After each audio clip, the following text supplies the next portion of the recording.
કાજલ બેટા, હું હજી ગઈ નથી? નીકળવાની જ હતી પપ્પાજી. હા તો બસ. સમજી ગયો બેટા. હા, આવું થતું હોય છે. જે જગ્યાએથી આપણે આપણી કરિયર શરૂ કરી હોય અને એમાં પણ આપણી પોસ્ટ, આપણો પગાર બહુ સારું હોય, એને આ રીતે છોડીને જતા તકલીફ તો થાય, બહુ સ્વાભાવિક છે. બેટા, તું આ મારી ઓફિસમાં હતી એને કારણે મને તારો કેટલો સપોર્ટ હતો એ જાણે છે. આ તને જ્યારે મેં રેઝિગ્નેશન લેટર પર સહી કરવાનું કહ્યું અને મને થયું કે મારી જીભ કપાઈ કેમ ના? સોરી બેટા, બની શકે તો મને માફ કરી દે. ના પપ્પાજી, તમે સોરી શું કામ કહો છો? તમારો શું વાંક છે? મારા નસીબમાં જ કંઈક પ્રોબ્લેમ છે. ના તો હું નોકરી કરતી હતી તો પપ્પાની દવાનો ખર્ચો નીકળી જતો. હવે કઈ નહીં, હું જાઉં. ઉભી રે બેટા.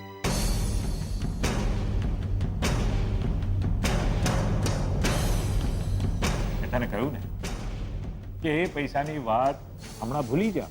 જો હું જાણું છું કે તું ખૂબ જ સ્વાભિમાની છોકરી છે. હું ગમે એટલી ના પડીશ છતાં પણ તું એ પૈસા મને ચૂકવીને જ રહેશે. જાણું છું બેટા. જો જ્યાં સુધી આ મામલો ઠંડો નથી પડતો ત્યાં સુધી આ પૈસાની વાત આપણે બાજુ પર રાખીએ. અને બીજી એક વાત, બહુ જલ્દી હું તારી કોઈ બીજી નોકરીનું પણ ઠેકાણું પાડી દઈશ. ત્યાં સુધી એક કામ કર, આ 20,000 રૂપિયા છે, એ રાખ. હું જાણું છું કે આ રકમ બહુ નાની છે, પણ અત્યારે આ માસૂક સંઘવી પાસે આનાથી વધારે તને આપવા માટે બીજું કંઈ નથી. બીજું બધું તો સીલ થઈ ગયું છે, યુ નો ઇટ. લે, કામ લાગ.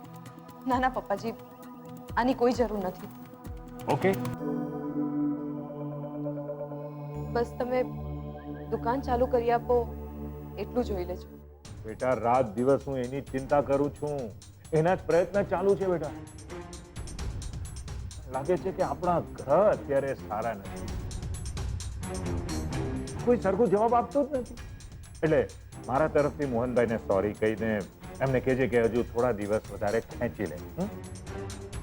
સાંભળ બેટા, હવે તું અહીંયા ઓફિસમાં આવવા જવાનું બંધ કરી દે. કંઈ પણ કામ હોય તો ઘરના દરવાજા તો ખુલ્લા જ છે ને.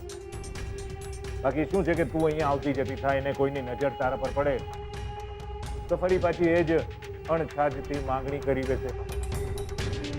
તને કહ્યું તું ને, ક્વોલિટી ટાઈમ. સમજે છે ને બેટા?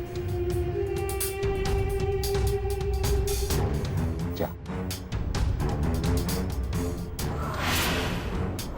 લાગે છે બંને વચ્ચે વાત શરૂ થઈ ગઈ છે, પણ બંને જણા બહુ ભડકેલા લાગે છે યાર.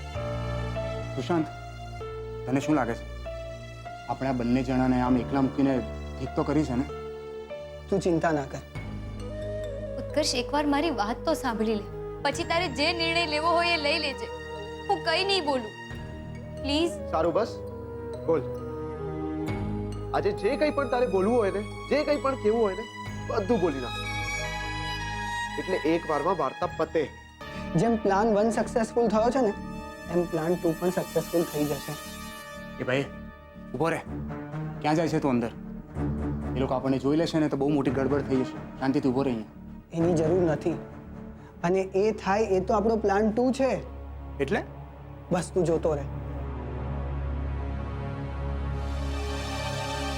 ઉત્કર્ષ, વાત એમ છે કે હું ઓહો,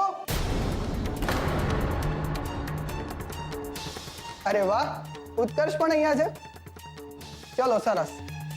આજે જે મારે કામ કરવું છે ને, એમાં મને ઉત્કર્ષનો પણ સંગાથ રહેશે. એટલે હું કંઈ સમજી નહીં. પણ હું સમજી ગયો છું કે તું અહીંયા આને મળવા આવી છે. ના ના, હું તો મોહિતભાઈને. બસ, મને કોઈ ફરક નથી પડતો. પણ તારા અહીંયા હોવાથી મને ઘણો ફરક પડવાનો છે દોસ્ત.